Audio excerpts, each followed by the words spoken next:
Hi, and welcome to the second episode of Are You Checking In with me, Matt Shields-Jones, and my special co-host today. Hi, everybody. That was unexpected. My name is Danai Polychronidou, known as Didi for most of you. And welcome to Matty's show.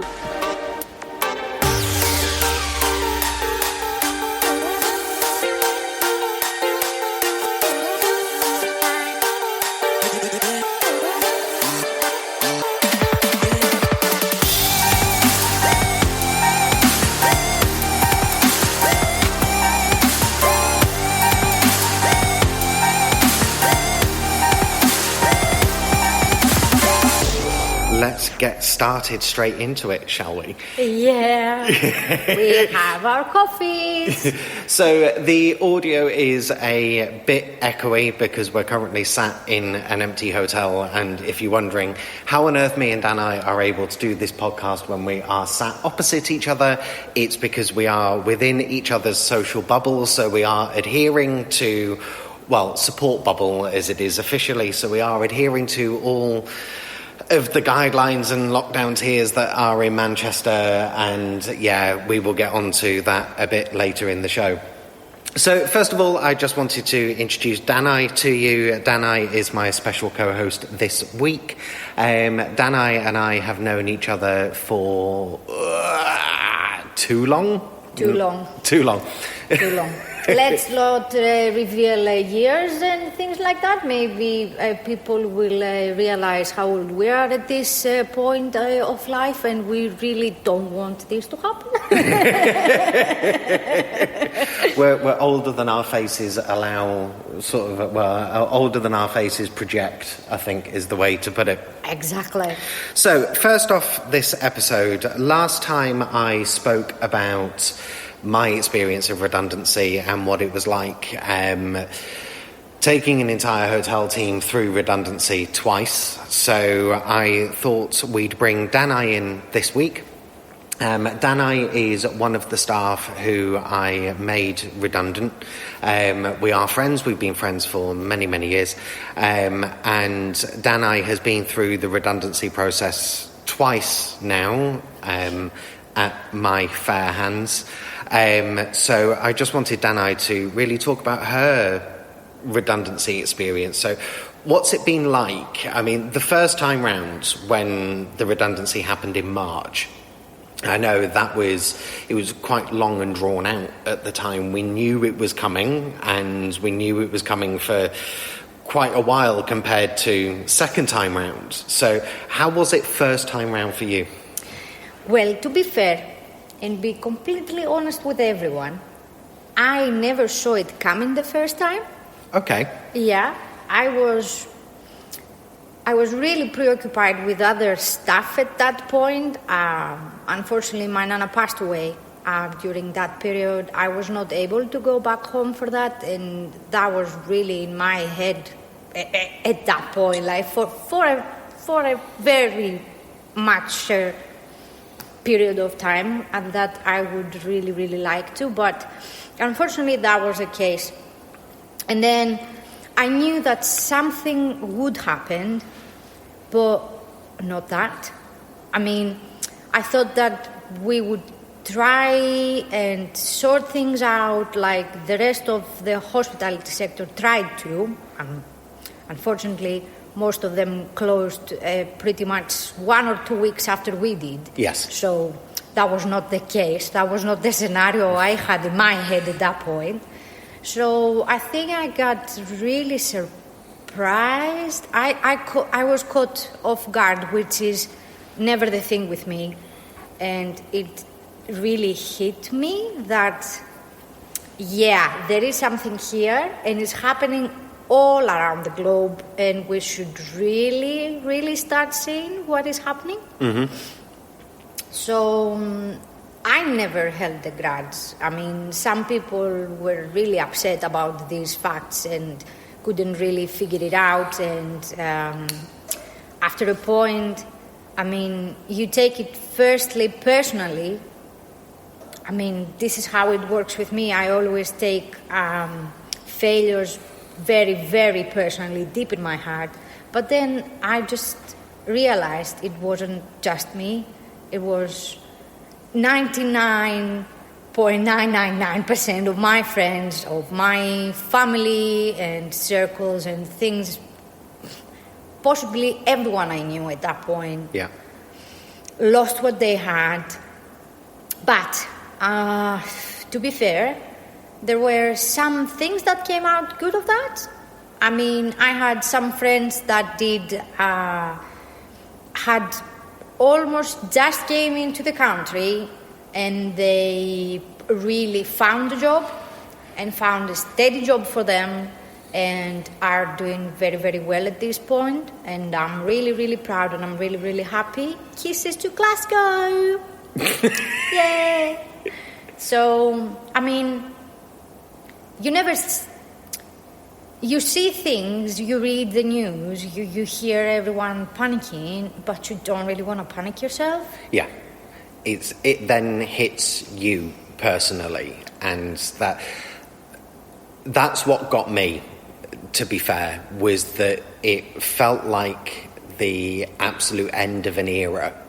We had spent, for those of you that don't know, we closed the hotel on the 20th of March, which was 3 days before the national lockdown came in. That decision came in literally the day or so before, if I remember correctly. It was ages ago now. It's something that had been debated because our head office is based in Germany. We have 200 hotels in Germany, and we sort of saw that it was coming because of Germany's close down. So to me, I sort of knew it was going to happen, and you wish against everything that you just hope it's not going to happen, that's not going to be the reality for you. And then when it is the reality for you, it does feel personal. It feels like a personal failure, I suppose. I mean, we were actually preoccupied with other kind of stuff. We were doing trainings at that point. We wanted our staff to be ready, and them spreading their wings and things like that. And for those who don't really know, Matt has been my mentor as like many, many years. Apart from being a friend and everything else, he was my first nice boss, if I may say. People hate this word, but he is a boss man, he is a mentor, he is a friend, he is everything, he is a coach, he's something that I wish for all managers to have a little bit, if they could, like a touch of his soul, and then everything just brightens up. And for me to see him staring at me and burst into tears, I was like, no, this can't really happen right now. I mean, no, he's dead serious now. He has never done that before. I mean, we have done and we have seen so many things in our time, and we never cracked. And he's cracking. And I was like, well, that day, to be fair, I didn't. I didn't want to shed a tear. I didn't want to do that in front of the rest of the team. I mean, they were there. They were 100% involved in everything we did, because we were an actual team, 1,000% at that time. And for people to look at him and then just look at me and waiting for a reaction or something, I was just a marble at that time. I felt that just everything was shut down, everything was switched off, and I was like, no, we have to keep it right for them. I mean, Holly, oh, my sweet Holly, she couldn't stop crying that day. I was like, don't worry, sweetie, we'll get it over. I mean, it's not just us, it's like, it's the rest of the country in that part of the dance. We can say that, yes. The dance. I mean, yeah, it was horrendous. It was horrendous, I think, for everyone. But I mean, the redundancies that we did back in March, that's the first time that I've been through redundancies in that sense of full-on redundancies. For me, my career started in Torquay and Blackpool, which are highly seasonal places. So the whole idea of a sort of furlough wasn't an alien concept to me, because I had been through that before, where you have your contract effectively placed onto seasonal hold when you're in a management position. So I'd been there before in that sense of making people redundant essentially for a season. But it felt like the end when we had just started, because we were 4 months into our operation. Literally opened on the 19th of December and then closed on the 20th of March. It literally was bang on 4 months. And I'm going to be honest, I sort of fear the 19th and 20th of every single month since. It's a bit like a foreboding that something major is going to happen on the 19th or 20th of a month. Let's wish for a lottery next time. Maybe. You never know.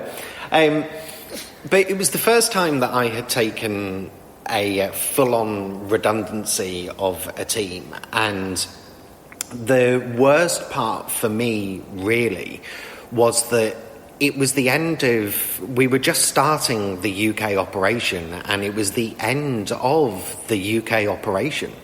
I was last man standing in the UK. So for me to keep my job whilst getting rid of all those that are around me, it's like getting rid of your entire support structure from work. And that really did knock me the hardest, I think. If I'd been made redundant at the same time, I think it would have been slightly different emotionally for me. I had to reconcile myself with, I keep a job, which means I can bring the team back. And that's how I psychologically had to process it. But you were in a position where effectively you're losing your job, but there is no guarantee of this place reopening. I mean, we'll go into that in a bit. She's looking away and laughing nervously. Yeah. But there was no guarantee that we were going to reopen. And how did that sort of process in your mind? How did you deal with that? Because suddenly, you moved back to the UK for this job, and that was the hardest thing about your redundancy, is that you moved back to the UK from Greece, and you came here for this job for me. So my personal feelings of letdown were huge on that, and we've discussed this in the past. We've been through this before. Yes, we have. And we've had separate conversations about that. But how did you sort of process that? You've been here, you've moved away from your family, back to the UK, been here for sort of 5-6 months working, and then suddenly everything is taken away. I'm not going to lie, the first lockdown it really hit me hard. It really, really did hit me hard, because, as you said, I had just moved into the country. And to be fair, when I was back there, I wasn't for vacations, not for holidays. I was for more special reasons than that. Yeah. To be fair, I was taking care of my mum because she had an accident and she needed help. So from that to here, a happy new start, and then everything went into flames. Well, to be fair, I never blamed you nor... it shook me. It shook me. I honestly did not see it coming. But, the first month was really hard. Mm-hmm. I couldn't get out of bed. I just went from my bed to my couch, from my couch to my bed. I drank a lot, which was not okay. I think we all drank a lot in that first month. I think it was the first time in my adulthood that I didn't know where to go from there. Mm-hmm. I usually have I have a